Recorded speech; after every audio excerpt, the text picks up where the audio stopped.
itti meera miti maa girri kaas.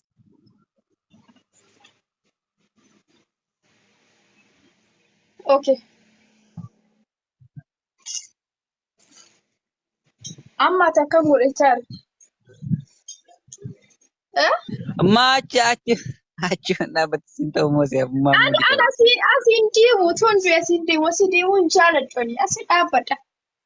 Ammallee gaanas malee natti hin tolu.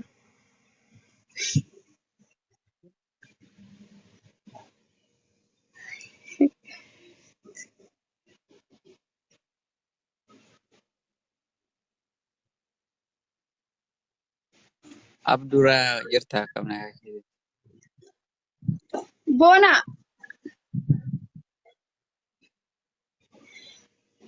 dee boona. An obsuudhaaf yaadu maluu narratti beeka namni arrakkadhee mala dhabee malan godhaa malli maali. Aga maaltu Jechi namaan badalatti hubanne si dhufu? qofa arge bara dhugaa rabbi. Namaan hubatu ati namaan hubatu dhugaa rabbiiftu. Nama yeroo baay'ee sarti naan hubachuu diddeera bakka amma bareessa isa dhumaa dhiisee jira barammaa jira. Enkijibiin boona dhugaa waaqa enkijibi namni akka kosii hubatu yoo jiru kolkollee maaliif si godhe? Maaliif? Dhugaa namaan hubatu namaan. Okay. Namaan hubatu. Hamaan dubbannee hamman beekuutti ati sin beektaa anumaan goonee homaan dubbanne. Way gudee dhantichaan. Farda daaman sakaalinii yoo sakaalteen gabaabsinii gara koomena yaadinii yoo addees nan maraachinii. Yoo. Hayyoota.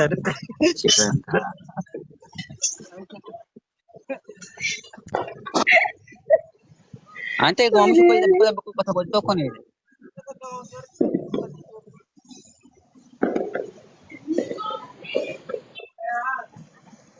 Amma akkamatti nagaa jirtaa fi si yaadee bara. Kun achi deemee na dhukkuu jammar kunooti ta'uu. Mee naara gadi yeroo tokkicha naara gadi muuziqaa baniittoni. Achi yoo ta'e achi deemee yoo ta'e tole achi deemee. Naara gadi mee? Achi deemee ka. Naara gadi meeftu? Yaa achi deemeen jedhe ka achi deemee iddoo sana. Iftumaa osoo beektumaa akka jette dhugaa rabbi osoo beektu akka jette. Anam Iska laal. iftumaa inni. Ilaal asitti silkii waan irra keewwatu kun laal amma maskootii irra dhaabbadhee jira kufuu nan danda'a si agarsiisu laal. Amma asirra kufuu nan danda'a amma fakkeenyaaf iddoo keewwatu qabu.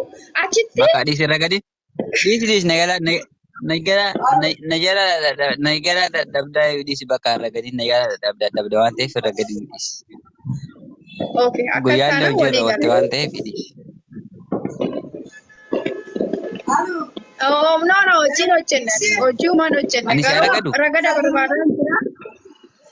Mee afaan hin jedhime waa sirbi. Naa sirbi boona naa sirbi. Maal jedhee si sirbi muuziqaa filadhu muuziqaa barbaade. Muuziqaa barbaadde filadhu siifin sirba rakkoon hin jiru. Muuziqaa gaarii. Muuziqaa hin taane yeroo si sirbu. Wanni jedhi. Ijaarra jennaan jedhi ijaarra jennaan riqicha diigaa jedhi. Jedhis. Ija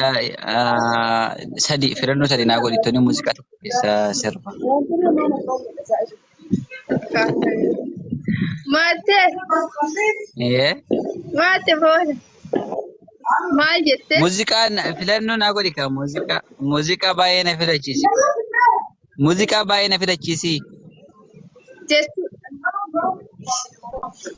Maali? Muuziqaa baay'ee na filachiisi. Okay, kana wanni naan jedhe. Kanallee jaalladha garuu muuziqaa na filachiisi ammallee. Okay. Okay, wanni naan jedhe wanni ansiif seene kana waadaa kan jedhu. Ansiif seenee kana waadaa jaalalaa nan jiraachuu barbaada. Ati muuziqaa ani itti qophaa'e wayii naa filadhu jedhi malee muuziqaa osoo ittiin qophaa'in akkamiin lafaa kaa'ee namaa jedhan. Okay.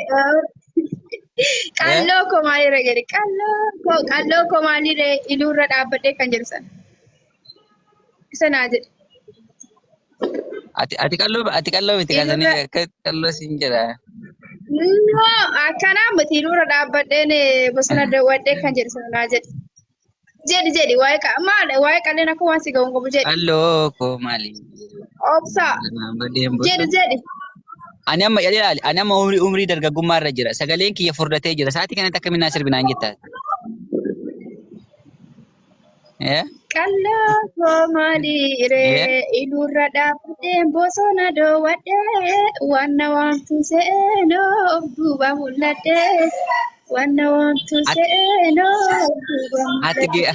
Naa jedhi taa. Ati geerarsa nu geerara wayya geerara sirraa bareeda. Ati okay naa geerara atu naa geerara wanni irraa naa geerarsa caalaa dargaffa isa iluu biyyeessa ergannoo kan jedhu. Darbe isa bira dhiisi. Si wanni yaa iluu amma biyyeessa sa'aatii kana osoo ergannoo. nyaata nyaaddee nyaanni kiyyeeyyuu laala amma nyaata nyaaddee adika. Amma nyaata nyaaddee kun amma as keessa gadi ba'e wanni kiyyeeyyoon qulqulloofne beekta sagaleen ganama osoo naa sirbinaan jettee hin bareeda laala. Guyyaa sa'aatii kana akkamitti sagaleen namaan ta'uu bareeda sagaleen Nyaattiidha. Warra nyaannaan gaariidha wanni haaraa godhatan amma hin nyaanne erga ganama bishaan dhugeera hin nyaanne amma hin nyaanne hanga onaa nyaata hin nyaanne dhugaa dubbachuuf yoo ta'e jechuudha. Bishaan hin nyaanne maciree hin nyaanne maal hundaa hin nyaanne garuu beelaan jiru. Ati nyaatte maarree wanni gaazii dabalattee hojjettaa naa sirbi. Macuree maaliin? Macuree maaliin? Ciree hin nyaanne siin jedhe yaabba ciroosu. Ciree. Macuree si jedhee macuree. Macuree sitti jedhee macuree jettee baate sitti macuree. Macuree hin jedhe ciree illee hin nyaanne hin jedhe duuda gurri si dabarsaa gurra. Ciree jettee ciree taanaan haa ta'u ciree taanaan yaa biyya tokko dogongoroon nama jira rakkoon qabu jedhiidha. Nama biyyattii siin faarsu bareeda. Jechuudha maal akkam. Maal jettee? Akka jedhani dakana nama biyya eeguuf hin Yeroo faarsu deebi'ee waan amma eegsisan. Akka jedhan boona. Anamma gaaf tokko sarpiraayisii gochuu edaa bara. Maaliif? Yookiin biyya ati jirtu dhufee sarpiraayisii godhaa yookiin immoo gaafa biyya galte sarpiraayisii godhaa. Sarpiraayisii jechuun afaan Oromootiin maal jechuudha?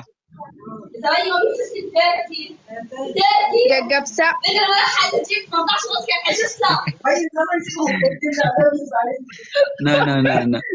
No, gaggabsaa miti. Sarpiraayisii jechuun waan tokko osoo namni hin beekne namaa fidanii namaa kennu jechuudha. Ani yeroo baay'ee akkanumatti itti fayyadamaa ture garuu.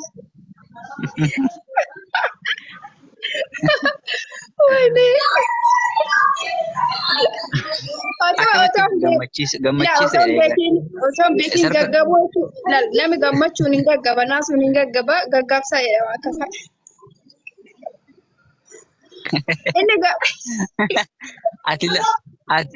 Ati yoona akkana taate ilaali akkana sitti fakkaate yoona gaafa namni sarpiraayizii nama godhu agartee tooni namtichi sarpiraayizii godhan sun gaggabee jennaani gaggabsoodhaa jette bakka sitti fakkaate miti. No sanii miti inni yinga erbe inni kuni gabaa dhugumatti waan gaggabsoo jedhama gaggabsoo. Gaggabsoo osoo hin ta'in gammachiisuu jechuudha laali inni hongorte beektaa. Kasila gammachiisuu gaggabdoo jettee waan ta'eef rakkoo qabu siif sirreessa. No gammachiisni immoo maqaa namaati ta'a boona gammachiis maqaa gootaati bar. No gammachiisii fi gammachiisuun garagara. Gammachiis maqaa namaati. Gammachiisuun immoo wannidha. Maa dogongortaa osuma beektu. Har'a immoo dogongora baay'isaa harta maa inni? Abbaa fete gaafadhu dhiisi baqa maallaqee abbaa fete gaafadhu gaggabsaa jedhama gaggabsoo jedhama.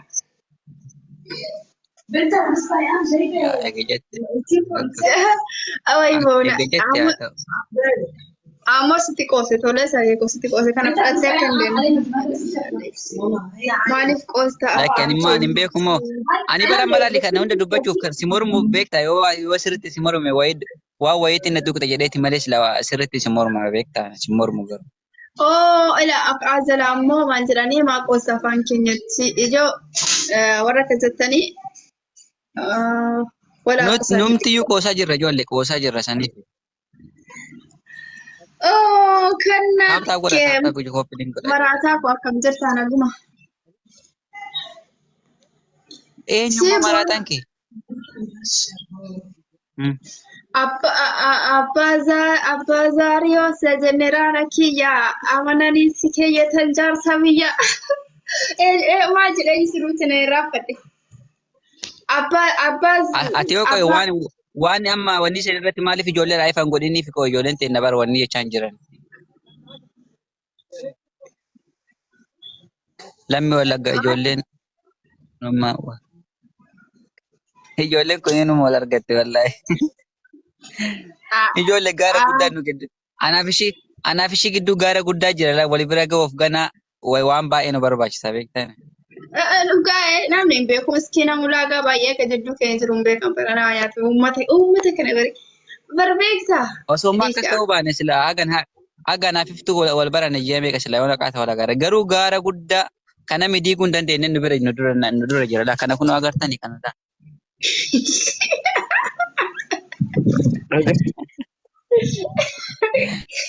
Wanni fedhii midiiguu hin danda'u. Boona miskiina boona dhugaa inni waan akka ta'e. Anaa malaa Gaafa garuu.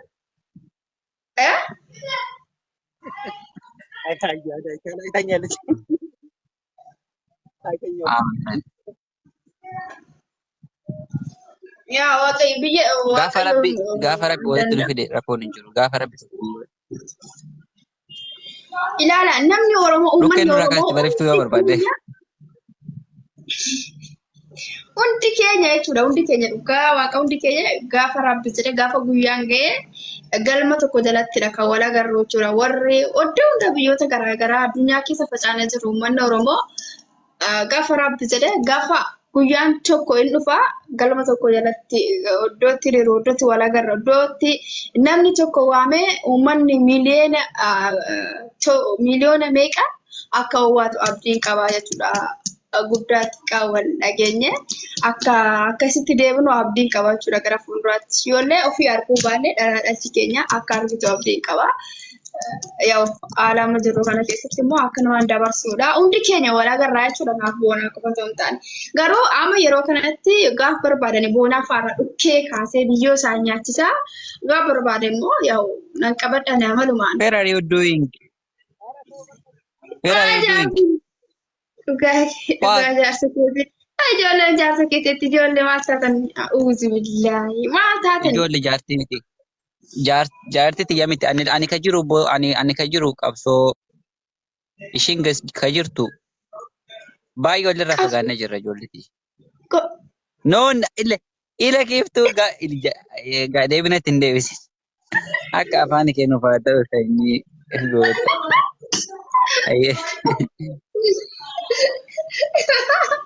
Lammata dhaqu achi dhaqu. Ijaarra jennaan Ijaarra jennaan riqicha dhiiga asirni jarreeni duubatti fiiga. Annachi hin beektu waan gadi tolu yaana jarri gaffiiga. Meerra gadi kaa afaan bichaan hin barbaachisu barlaal. Riqicha dhiiga Ragadaati laal ragadaati. godaan isaa goosoo madaadhaan seetu inni si nyaate nuufuu guguufa bornuu ciniinu farraanu suufa bornuu ciniinu farraanu suufa mormaan sirbuu koo mormaan sirbuu si isallee jechuudha waa shubbisaa waan nu gaafatu hin qabdu caccaba sirba taanaa ilaal boona dhugaa hojjechaaf taane ijoolleen afur soddomaa jechuudha nuti ijoolleen warra sammuu bilisaa.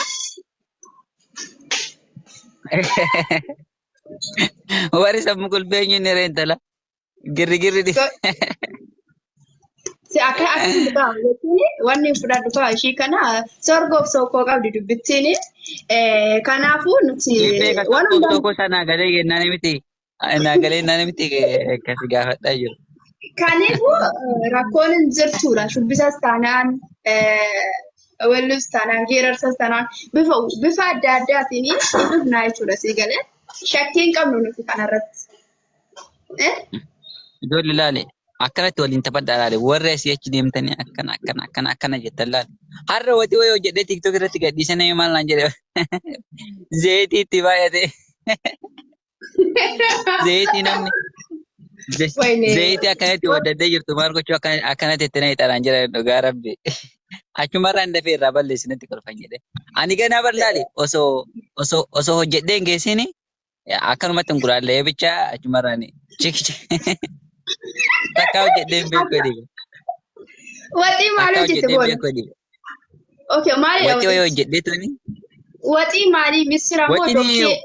Kuphaa? no wanni Misira hundi wanni kan kaayyoo, kan baaqilaa, kan wanni hundiyyuu ataraa. Okay. wanni hundiyyuu keessa jira wanni hundiyyuu wanni keessa dhabame hin jiru. Waan hunduu? Wanni hundiyyuu wanni internaashinaaliidha beektaa walii galatti. Dhugaa Shiroo kuni kana shiroon illee jechuun keessa jira. no. Kana jechuun wanni jechuudha. Itoo teleekoomi isaa uummanni akkasii silti amma itoo teleekoomi jechuun wannidha.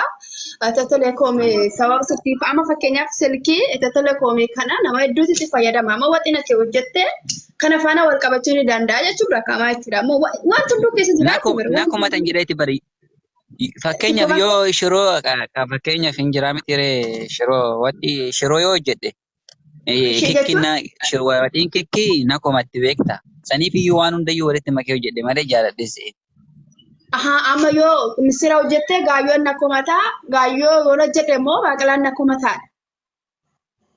Akkas Wanni barnaa puuphaatti beekta. dabaltu, Gizee isallee puuphaatti Gizee dabaltee tokko malee bar gizee tokko osoo sitti himinnaa beekta. dinnicha fa'a. Dinnichatti ijoolleen.